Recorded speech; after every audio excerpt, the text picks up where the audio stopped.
Good morning. Shruti Sharma? Yes. Yes, please take a seat.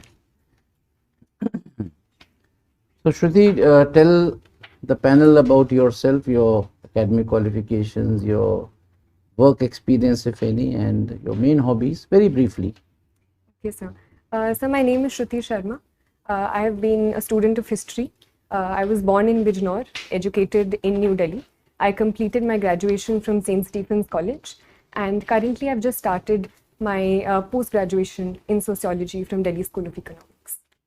And I am constantly like to learn new things and explore new cultures through language, food, books, and cinema. And I'd like to see myself as an optimist. Sir. So, Shruti, uh, you are a graduate, and you have done MA also in sociology. I Delhi just School of started my. Economics. Sorry? I've just started my MA. You have started. Oh, you have started this. Delhi School. So, with the Stephens, in your background, and with the Delhi School of Economics, both are so internationally known institutions. I do not know what you had in mind initially, but why civil services? So there are a number of reasons why I want to pursue this profession.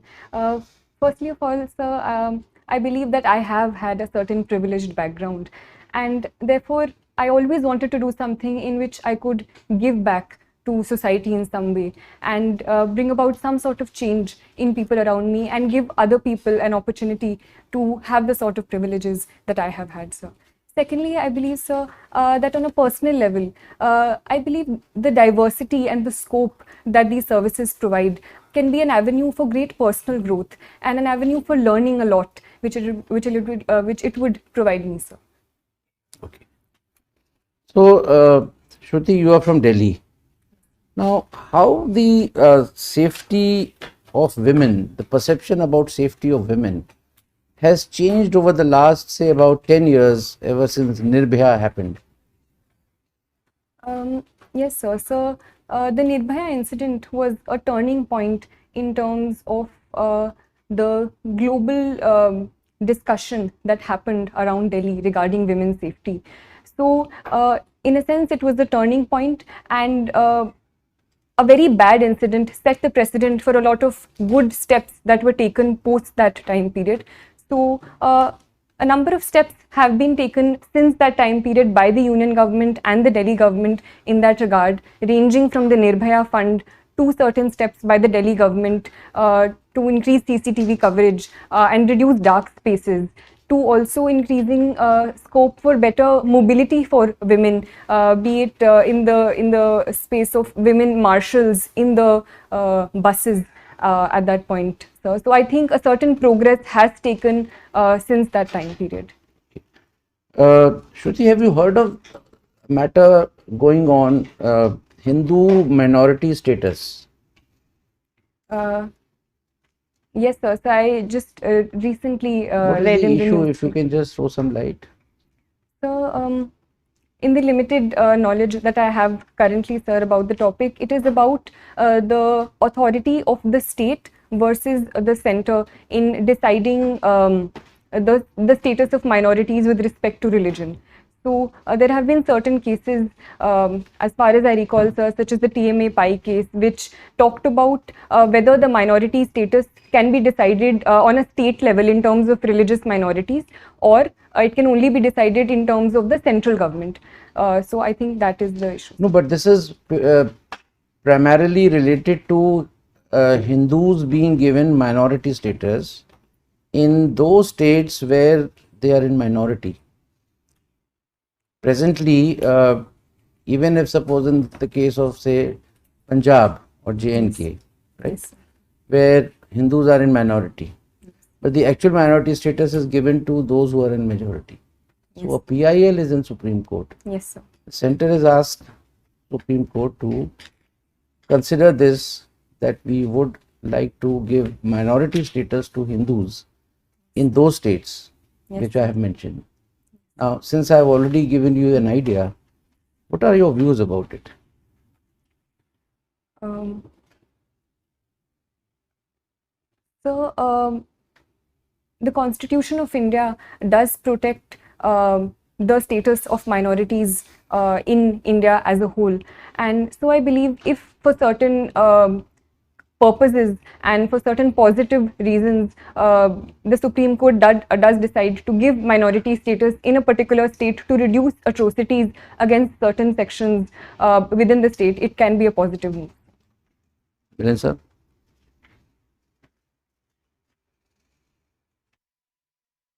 Question, I'll take it on. You see, the Supreme Court does it. Supreme Court in no way is in a position to stop atrocities. It will only adjudicate a matter in view of the constitutional scheme. What does the Constitution provide? So how do you think it would stop atrocities on minorities, religious minorities at that? So if it can provide in the future a certain safeguards that the minority status can provide and certain special steps that can be taken for minorities in a particular state. Can you give any example when Supreme Court has provided safeguards, laid down safeguards?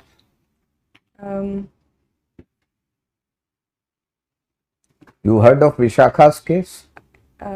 Yes. Okay. And you've been a student of history. Yes, sir. Who do you think, whom would you rate as a foremost historian of the later Mughals period? Who are later Mughals?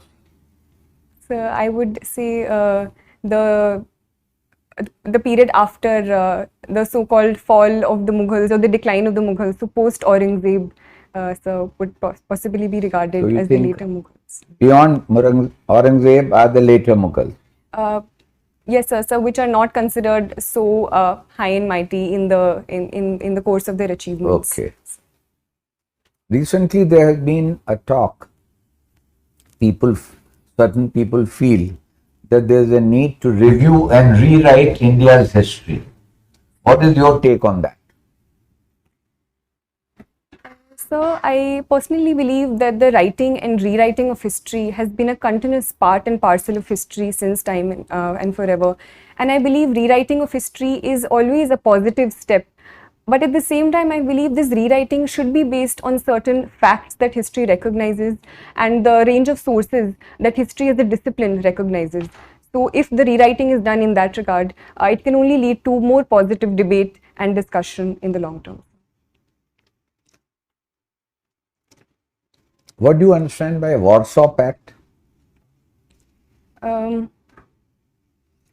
the Warsaw Pact was a pact signed in 1955 in the context of the Cold War, led by the Soviet Union. It was a security pact formed in the context of the formation of the NATO and an opposition to the NATO, sir. I have another question from history, on history. Yes. What was standstill agreement? Sir, I can't recollect at this point. Okay. In your resume, I found that you took part in parliamentary debates. Now, how are the at school or college level debates different than parliamentary debates? Sir, in college there are a number of formats of debate we participated in, ranging from parliamentary debate to conventional debating to turncoat style of debating, and there were a lot of variations there. The structure of the debate is a 3-on-3 format. So while certain positions were the same, such as opposition, leader of opposition, there was a whip speech as well. But I believe the parliamentary debates at school were on a particular topic. They were more structured and within a certain time limit, sir. As compared to parliamentary debates in the parliament, I do feel that sometimes they are quite long and are not in a point-to-point format as we discussed in school and college. One of your pastime or hobby is exploring word cinema. Now, what is exploring word cinema? What does it involve? How do you explore it? So the reason I chose the word explore is because I am no authority on world cinema, and I like to see and look at movies as they come to me, and as one leads to the other. So ranging from Iranian cinema to cinema of Hong Kong. You are not a student of languages. So other than Hindi and English, what language do you know? Sir, I have tried to learn reading and writing Urdu, so I know the Urdu script. I like to learn a few phrases here and there from my friends who are from different states. So you will explore world cinema from subtitles, is it? Sir, I believe world cinema is more than just dialogue. The very vocabulary of filmmaking and cinema, I believe, does not necessarily need language to convey it. Sir. So I think that is my interest in world cinema. And subtitles, obviously, sir, help me understand the story better. Have you heard the term soft power? Yes, sir. What does it imply?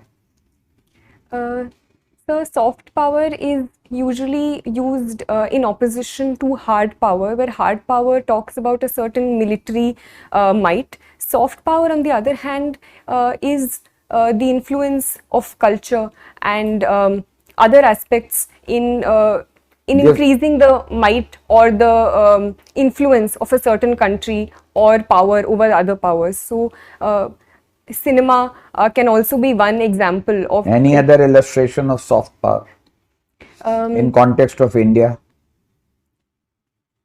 So India's cultural outreaches, for example, yoga and international celebration of the International Yoga Day across the world can also be an example of India's soft power. Okay, thank you. Well, Shruti, you are from home district is Bijnor. So tell us something about Bijnor. Sir, Bijnor is a district located in western UP, sir. The river Ganga flows through it, so it is a very fertile state. Sugarcane being one of the major crops of Bijnor, and therefore sugar mills and the sugar industry is also very well developed, with 5 of the most largest sugar mills located here. In terms of historical importance, the place Vidurkuti is associated with Bijnor. There are a number of prominent personalities from Bijnor, ranging from Vishal Bharadwaj in cinema to poets like Dushyant Kumar, to historical figures like Abul Fazl associated with Ambersar. So it is truly a very rich. What product has been assigned to Bijnor district as a part of ODOP scheme of government of UP? Sir, woodwork and wooden craft, especially associated with Nagina, is assigned to Bijnors. Okay. So what is this Amrit Mahotsav?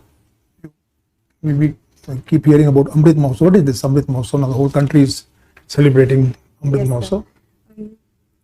Sir, the government of India is celebrating 75 years of India's independence through Azadi Ka Amrit Mahotsav, where we are celebrating the Indian culture through performing arts, through our handloom, through celebrating our history. So various steps have been taken under this, ranging from establishing tribal museums to organizing certain cultural events to organizing quizzes related to India's culture on online platforms as well. Okay. So basically we are celebrating 75th year of India's independence. So even after now 75 years of independence and so much of progress on various fronts, still we have a good number of people who are having severe problem of poverty. As per recent data of Niti Aayog and even the international poverty check, we have, I think the number of course varies around 7% to 12% from different sources. What could be the reason why we have not been able to tackle this problem?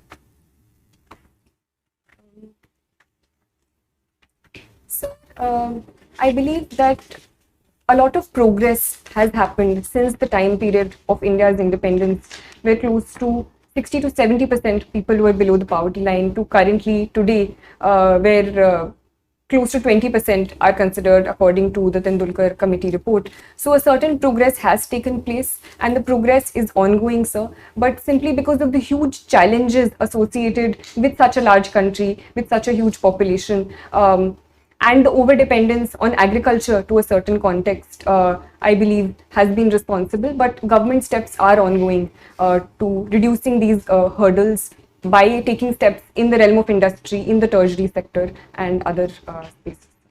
What is the current size of Indian economy in US dollars terms, approximately? I can't recollect the exact. Okay.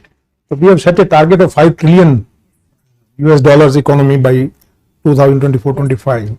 Currently we are at around 3 plus. Do you think we'll be able to go somewhere nearby by that time? Is there any, what measure do you think can Government of India take to really give a big boost to our growth? Yes, sir. So I do believe that I am an optimist. So I would say that we can surely reach this level. Certain obstacles are there, especially in context of the COVID pandemic and certain repercussions of the COVID pandemic, which have been on the global economy as a whole. But personally, sir, and as per the Niti Aayog report as well, infrastructure is one area where we do need to spend a lot of money in. So the Niti Aayog has said that $4.5 trillion should be spent in infrastructure creation till 2030. So that is one area we need to work on and are working on. Secondly, sir, is the area of industry and manufacturing, which the government has also given a lot of importance to, especially the PLI schemes and Assemble in India programs, which we are encouraging. MSME is also one sector in the manufacturing sector. Through various Mudra schemes we are pushing forward. Thirdly, sir, is agriculture, because more than 50% of our population is dependent on agriculture, and unless and until we tap on that front and diversify and add more value added products to agriculture, that can't be done. So in that context, giving importance to food processing industry is important, and bridging the gap between the farmer and the market through technology is also one step. So what is the scheme for basically promoting this food processing industry launched by the Government of India? So there is this scheme, I can't recollect the name, but it PM-KSY. Pradhan Mantri Kisan Sampada Yojana. So in your opinion, which is the very significant public policy initiative in the last couple of years by Government of India, which has done really, in your opinion, has done really well? Sir, I think in the light of the COVID pandemic, the PM Ayushman Bharat Yojana has been very instrumental in expanding the public health infrastructure across the country and providing affordable healthcare to most sections of the population. So in your hobbies, you have mentioned practicing yoga. So you do it every day, or? I try to. Okay. So recently one very important development has taken place with respect to traditional medicine. Are you aware? Last 1 week only, and quite something to do with WHO, the traditional medicines. I'm sorry, sir. Because we are establishing the first WHO center on traditional medicine. It has been approved. Okay. So now, as civil servant, what do you think that you will be, with your knowledge, with your experience, with your education, how do you think you will be fitting into that view of civil servant?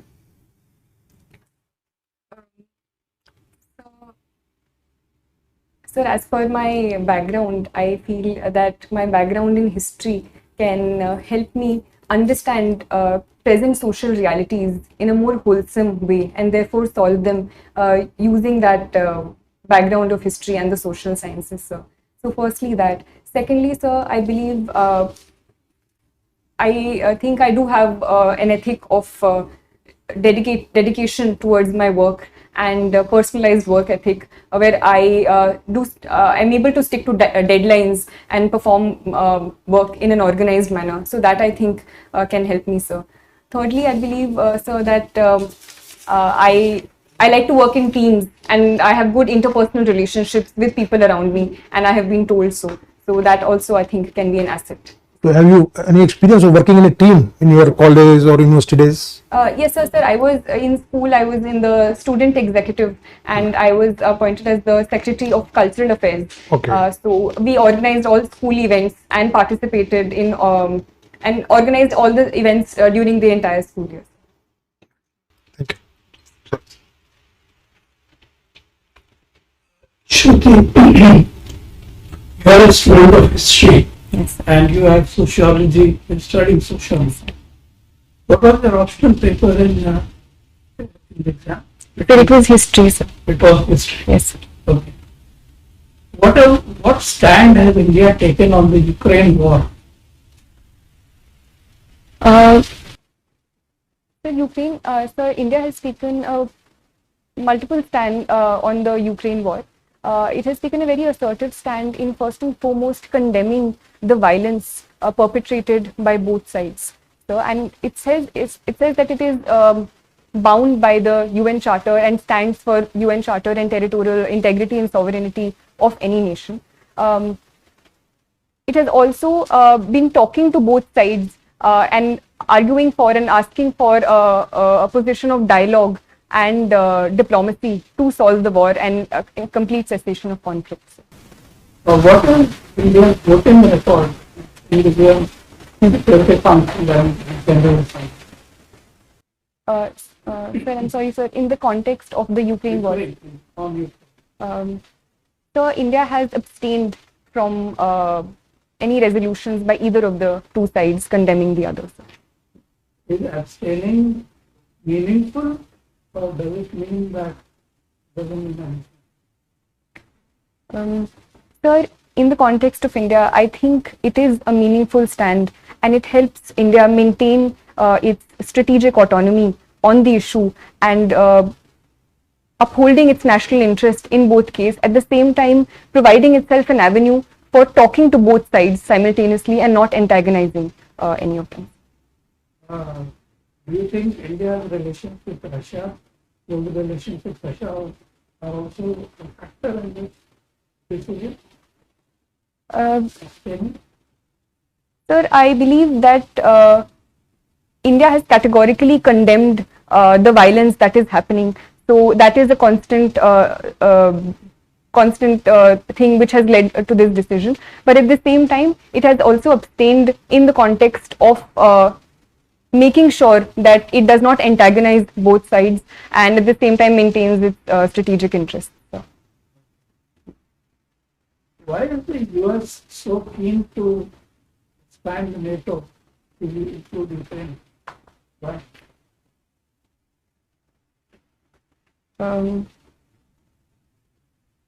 So, in my limited understanding, I would say simply in terms of the conflict with Russia and the antagonism with Russia and USA has been on since the Cold War, and simply in terms of increasing its sphere of influence and is something that the US has in mind, especially after the Crimea annexation in 2014 as well. What did Biden say in his speech in Poland? He came out with the real intention to, what was his real intention in extending NATO into Ukraine? Sir, I'm not aware about this exact He said statement. we want to change the regime in Moscow. Okay. It's a regime change. Okay. And Russia is the real time. Okay, second question. You must have read about the partition of India. Yes, sir. In your view, who was responsible for partition of India? Because different people are saying different things. Some are saying Jinnah was responsible. Some of our own stalwarts are saying Nehru and Patel were responsible. In your view, who was responsible? So So the unique thing about history is that we never get very direct answers in any case. So there is always a conflict of interest. And I personally believe it was a sum of many things together which led to the partition. And it was especially the political developments which happened in 1946 and 1947 due to the political violence and the violence which happened in Bengal and Punjab during that time, starting from the Direct Action Day, as well as the role of certain politicians such as Jinnah, and the political mobilization that happened after that, which ultimately led to the partition, along with the role of the British governments. Who was the person or the party responsible for demanding the partition of India? Sir, it was the Muslim League led by Jinnah. Masters in sociology. Okay. So tell me, is an individual shaped by society? Yes, sir. Sir, I do believe that an individual, right from his or her birth, is constantly shaped by the society he or she lives in. Okay. Okay. What is your view on taxation on digital currency?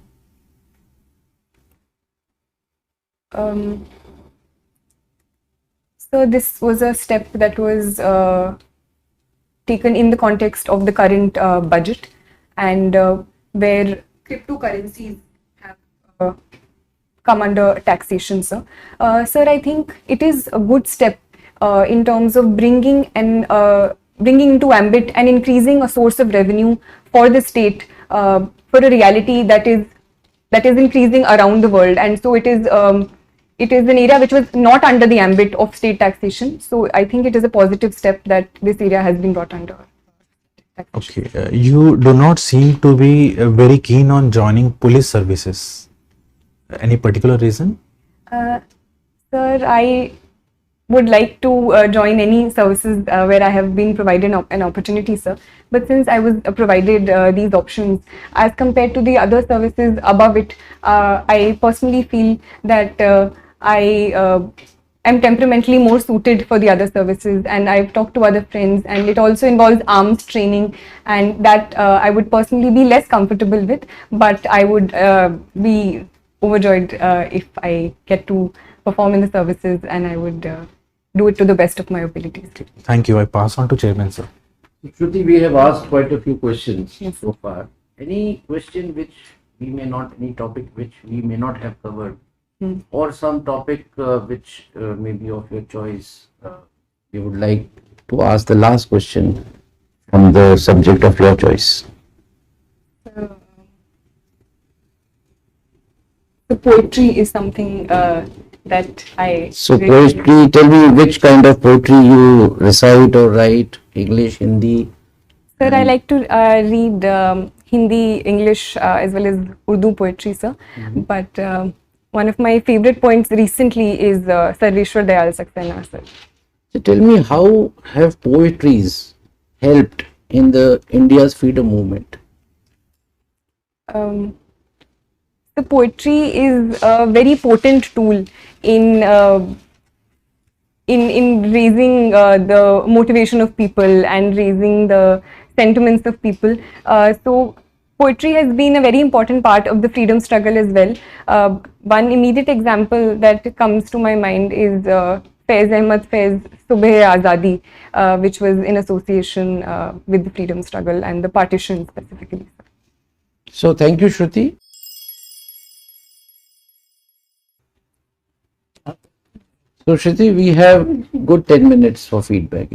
Our strong point is that we give, so long as you say that I don't need anything more to know, we will not let you go. Okay, so give your own assessment about how your performance. Sir, I think my performance was okay, sir. There were a few questions that I feel that I could have answered Like? better. So there was a certain question about Ukraine and Russia, where I felt I was repeating myself, so that I But thought, we didn't feel it. okay. What else? So there were a few things I couldn't recollect, like the standstill agreement and things that I think I should have answered, like the Biden speech, as well as a factual question asked by Sir. So there were certain things which I should have known about the yoga and Okay. WHO, which I couldn't recollect at that. Right. So Shruti, the panel's assessment is, one or two questions not answering, not knowing the facts, really doesn't matter. Right? Basically, a test of personality rather than your knowledge at this point in time. Now you were excellent. Your performance was very good, and I would say flawless. But it's always good to identify a few loopholes. Some of them you have identified yourself. So not referring to the answers that you could not give, especially knowledge related, but I will certainly point out your little weakness on the current affairs. Yes. You had not read the newspaper of yesterday, today, and that is why you did not know much about the Hindu minority status matter. Otherwise, you would have, just like other answers, you would have very fluently, you would have answered this. Yes. Number two, we were slightly amazed that when the esteemed member asked you about the how much $1 trillion economy India is, you were just blank. And when he again asked another related question, then you were, you were so fluent and thorough in all the matters, So what made you just keep quiet on that question? Sir, I'm not very good with the facts, and so No. I think I need to brush up on. No, that's okay. So my advice to you is, generally the facts are not asked, right? However, certain macro indicators you're supposed to know. अब कल आपसे कोई पूछे GDP का क्या है, sir वो fact है ये, तो फिर ऐसे तो एवरीथिंग इज अ फैक्ट. सो अब फैक्ट में होगा कि कुतुब मीनार किसने बनाया, ताजमहल किसने बनाया, और कितने वर्कर्स लगे थे ताजमहल में, ये तो नहीं पूछेंगे. But these are broad indicators, inflation, GDP, how economy has gone down up to what was the negative GDP that we registered during the COVID and all. These are things which you are supposed to know. So my advice to you is, when on such a question you were asked and you did not know exact the number, don't keep quiet. Sir, I am not able to, as you had said in many other questions, I am not able to recall. But you knew about $5 trillion economy. You knew. Yes. Immediately उसके बाद कहिए कि sir, I am not aware exactly how much we have recorded this year. However, I am very much aware of the fact that India is aiming to become a $5 trillion economy. Initially, it was to be accomplished by the year 2024-25, and that's all. Then he can ask you.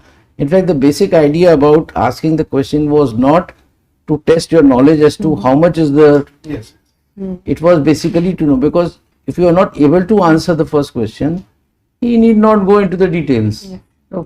No point in embarrassing the candidate by asking a question again and again जिसके बारे में आपने पहले ही surrender कर दिया. So have you understood? Yes, sir. If you know a little bit about it, you can always say, sir, I am sorry, exact, I do not know. Then he may say, just guess.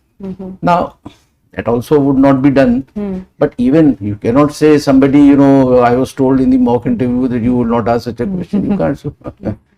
उसका जवाब तो देना ही है. कई बार hazards भी आ जाते हैं. जी sir. But there are certain norms, rules, but there are certain hazards, which are away from the norms and rules that you have to be prepared for. Thirdly, your first question about giving back to the world.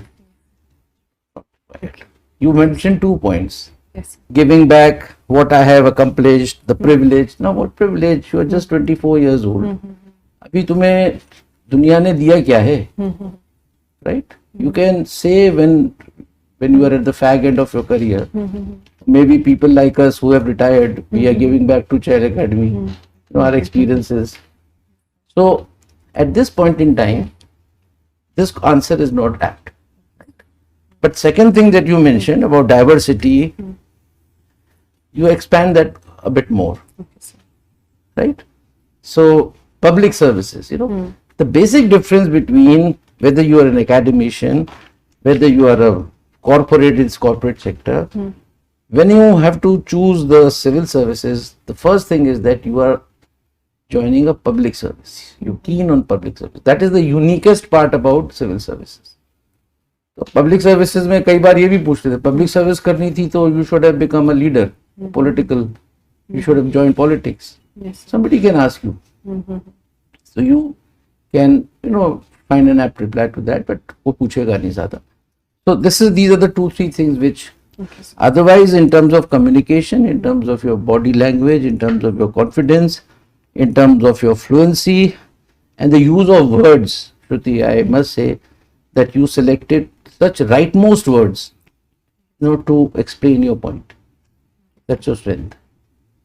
So we have assessed you as 70%, which ours is the highest. So you have begun with a good note in the morning, and any questions if you have. Yes, sir. I wanted to ask one thing also, which sir asked about the IPS. So, do you think I can give that answer, or is You it get the right appropriate? answer. Yes. Please, I share everything which the chairman has said. Myself am particularly pleased that you have given the foreign service as the second choice. You are the first candidate who has not given it as the third choice. Yes, sir. And but if you have given it as your second choice, Yes, sir. then for issues like Ukraine, you need to go a little deep into the matter. Okay, sir. Okay. So that is what I would like to say. Selection of words was mentioned, and that is a skill, and one of the essential skills required for a diplomat. Yes, sir. So don't change. My own advice is don't change your option. I'm joking. Okay, sir. To you. So once I wanted to ask sir, what would be a good answer to the question where you asked about is Russia one of the concerns why we have abstained? Russia is the concern, which is the main concern, Yes, sir. because the US has been putting pressure on us Yes. to vote with them. We have resisted that pressure. Why? Because of Russia, because of our dependence on Russians arms imports, which are very important for us. So, as you said, national interest is the most important thing. So, our national interest is to stay neutral in this. But should we, in any case, I think it is an unjust war inflicted by the West on Russia. Yes. You don't have to say so many words, but most of us in Delhi, the foreign service community, they see it in these terms. So it is you are also on the right side of history. Though your Western media will tell you that why is India not voting for us, this and that. But if you ask this question, then it is because of our national interest, because we import arms. And at this point, with China on our border, one side, the arms, we need spare arms. Okay, sir. Yes. Anything else, Shruti? So sir, you were saying something. Sir. No, Shruti, I was telling that the question about the why IAS, why not IFS. Normally, it is not asked. This is again in that hazard category. And if it is asked, and the reason why it is not asked, that the interview board doesn't want to give any particular importance to any service. That's one. Number two, the perception of the candidate should not be like this, that this service is superior, this service is not so superior. You haven't got into any service. You can get anything, so why should you get disturbed about it? in case somebody asks, like it was asked today, the best thing would not to compare the services, which you did not, and take it on yourself. Sir, I am best suited. I thought my personality or my not even liking, I'm more suited for, or I'm not suited for the Indian police service, which you said. Without criticizing, sir, a lot of foreign, this is a lot of traveling, I want to be in India, this, that. Or my father said this, mother said this, no. Just take it on your own. You are more, I think, suitable for this particular service. So I thought that I'll do justice with that service if I get it. It was the word temperamentally, which is a fact. It's not like me. I'm temperamentally not suited to the police. Yes, sir. Yes. Temperamentally. Right? Thank you so much. Thank you, sir. All the very best. Thank you, sir. And if you have done your means, Shruti, we are anxiously waiting to see your name in the list, final list. Thank you, sir. Yeah.